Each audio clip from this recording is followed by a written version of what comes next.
Hi friends, welcome to RR Telugu media.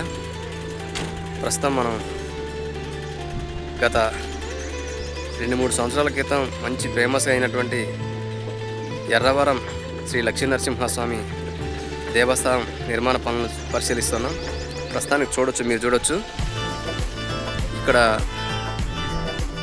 Shri బాల ఉగ్ర నరసింహస్వామి దేవాలయం నిర్మాణం పూర్తిగా రాతి కట్టడంతో నిర్మించడం జరుగుతుంది. మీరు ఇప్పుడు చూడొచ్చు, ఇదంతా కూడా రాతి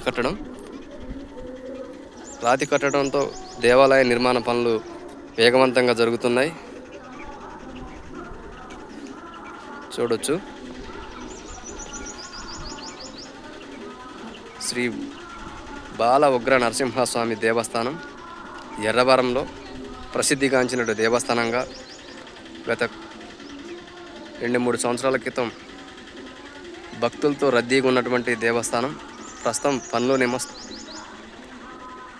పనుల జరుగుతున్న పరిస్థితిలో ప్రస్తుతానికి భక్తుల సందర్భత కొంచెం తగ్గిందని చెప్పొచ్చు. చాలా చక్కటి శిల్పాలను చెక్కి రాతి కట్టడాన్ని నిర్మించడం జరుగుతుంది. ఇవంతా చాలా పెద్ద స్తంభాలతో ఆ స్తంభాల మీద శిల్పాలు చెక్కి చాలా అద్భుతమైన నిర్మాణాన్ని చేపడుతున్నారు.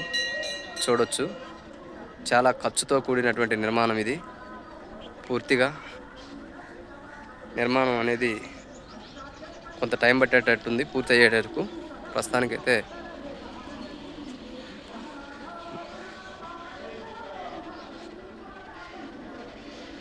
దేవస్థానాన్ని ఓపెన్గా ఉండడం ద్వారా భక్తులు దర్శించుకుంటున్నారు.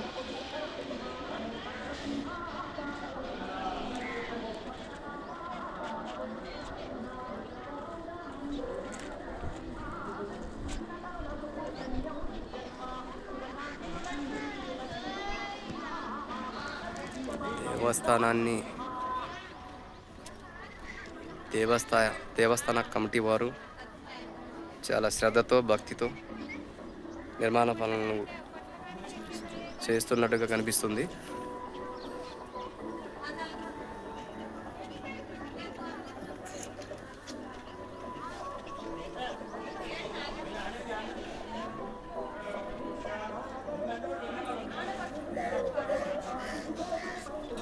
ప్రస్తుతం దేవస్థానాన్ని 24 గంటలు భక్తులతో కలకల్లాడుతుంది.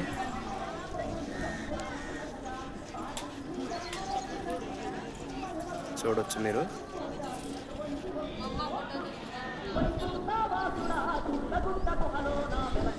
ఈ దేవస్థాన నిర్మాణం అయినప్పుడు దోళ్ళగుట్టగా పేరు పొందింది. ఈ గుట్ట పైన శ్రీ లక్ష్మీ నరసింహస్వామి వారు ఒక బాలుడు పండు అనే ఒక బాలుడికి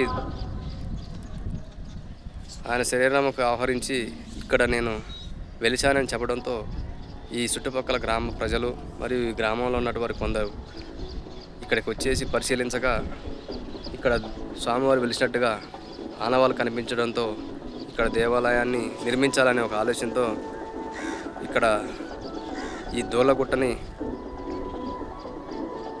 శుభ్రం చేసి ఈ గుట్ట పైన ప్రస్తుతం దేవస్థానాన్ని నిర్మిస్తున్నారు. దేవస్థానం కూడా చాలా అద్భుతమైన దేవస్థానం, రాతి కట్టడం. ఇలాంటి కట్టడంతో ఈ ఏరియాలో దేవస్థానం ఉందంటే ఇదే చెప్పుకోవచ్చు. ఇంత పెద్ద దేవస్థానం కోదాడ పరిసర ప్రాంతంలో ఎక్కడ కూడా లేదు. ఇది ప్రస్తుతం ఎర్రారంలో మాత్రమే ఉందని చెప్పొచ్చు. ఇక్కడ దేవుని యొక్క ప్రతిష్ఠ గురించి ఇక్కడ మనకి అందుబాటులో ప్రధాన అర్చకులు ఉన్నారు. వారి ద్వారా విషయాన్ని తెలుసుకునే ప్రయత్నం చేద్దాం. చూడండి ఫ్రెండ్స్, ప్రస్తుతం మనం దేవాలయం లోపలికి వెళ్ళి వచ్చాను. కనపడుతున్న స్వామివారు. అదేవిధంగా ఈ దేవాలయం యొక్క ప్రతిష్ఠ గురించి ఇక్కడ ఉన్నటువంటి ప్రధాన అర్చకులు నరసింహమూర్తి చారి గారితో మాట్లాడి తెలుసుకోవాల్సిందిగా మనం ఒకసారి చూసుకుందాం. ఒకసారి చెప్పండి అండి, ఒకసారి లేచి చెప్తారు ఇక్కడ ముందుకు వచ్చేసి.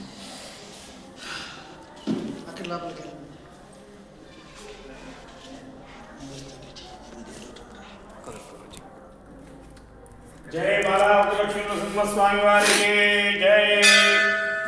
ప్రియభక్త మహాశైలారా, సూర్యాపేట జిల్లా కోదాడ మండలం ఎర్రవరం గ్రామంలో వెలిసి ఉన్నటువంటి స్వయంయుక్త దోళ్లగుట్ట మహాక్షేత్ర వైకుంఠ వల్మీకోద్భవ బాలా వక్రలక్ష్మీ సింహస్వామి వారు 2022 సంవత్సరం ఆగస్టు 22వ తారీఖు నాడు ఉద్భవించడం జరిగినది. అంతకంటే ముందుగా 3 నెలలు 4 నెలల ముందు ఏదో స్వప్నంలో వచ్చి దేవుడు ఉన్నాడంటే ఎవరు నమ్మే పరిస్థితి లేదు. చిన్న పిల్లవాడి మీదకి రావాలని చెప్పి గ్రామస్తులు పెద్దలు కోరడమైంది. అప్పుడు పండిత స్వామివారు మీదకి వచ్చి స్వామిని తీస్తారని చెప్పి ఏకాదశి సోమవారం నాడు స్వామివారి ఇక్కడ పుట్ట మీద గడ్డపారతో ఫస్ట్ పోటు వేయడం జరిగింది. తర్వాత పుట్ట మొత్తం కూడా తొలిచి ఈ కనపడే 3 రూపాయలు స్వామివారు బయట తీసి నామం పెట్టిన మధ్యలో లక్ష్మీ నరసింహస్వామి వారు, ఆ శివలింగాకారంతో ఉన్నది బాలా నరసింహస్వామి వారు, దక్షిణ భాగంలో వెండిమీసంతో ఉన్నది ఉగ్ర నరసింహస్వామి వారు. శివుడికి కేశవుడికి బాధం లేదని చెప్పి వైగానస స్మార్త ప్రకారంగా పూజా కార్యక్రమాలు నిర్వహిస్తూ ఉన్నాము. జయ నరసింహ, జయ జయ నరసింహ.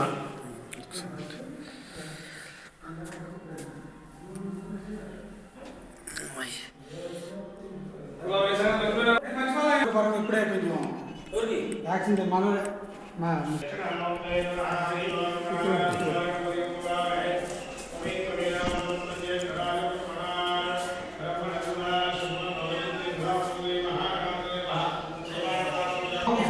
చూడొచ్చు, చాలా అద్భుతమైన రాతి కట్టడం. పైన స్లాబ్ పై కూడా రాతి కట్టడం నిర్మించారు. ఇక్కడ చూడొచ్చు, చాలా అద్భుతమైనటువంటి కట్టడం ఇది. పూర్తిగా రాతితోనే పెట్టినటువంటి కట్టడం మనకు కనిపిస్తుంది. దేవస్థానం ఒక అద్భుతమైన ముఖద్వారాన్ని ఏర్పాటు చేశారు. చాలా భారీ ముఖద్వారాన్ని ఏర్పాటు చేయడం జరిగింది. చూడొచ్చు, భారీ ముఖద్వారాన్ని రాతి కట్టడం ద్వారా నిర్మించినారు. ఈ 2 పక్కల కూడా నరసింహస్వామి ఆకారంలో ఉన్నటువంటి ముఖద్వారాలను ఏర్పాటు చేయడం జరిగింది. చూడొచ్చు,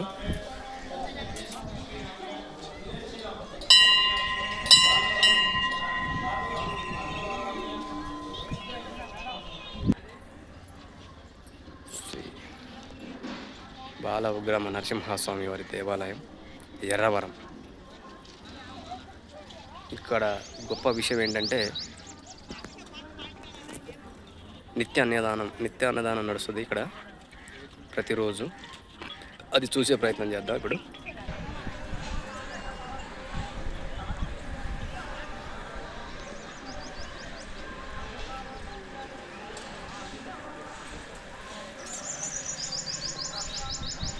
చూడొచ్చు ఇప్పుడు చూడొచ్చు నిత్య అన్నదానం.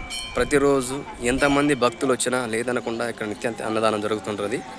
ఇక్కడ ట్రస్ట్ వారు నిత్య అన్నదానాన్ని ఏర్పాటు చేసి ప్రజలందరికీ కూడా, భక్తులకి ఎవరికి కూడా అసౌకర్యం కలిగించకుండా వారికి నిత్యం అన్నదానాన్ని అందించడం జరుగుతుంది. ఉదయం నుంచి సాయంత్రం వరకు కూడా నిత్య అన్నదానం నడుస్తుంటుంది. చూడవచ్చు, ఇప్పుడు నిత్య అన్నదానం కార్యక్రమం ద్వారా భక్తులకి నిత్యం అన్నదానం చేయడం జరుగుతుంది. ఇక్కడ ఎంతోమంది భక్తులకి అన్నదానం కోసం విరాళాలు కూడా ఇవ్వడం జరుగుతుంది. ట్రస్టు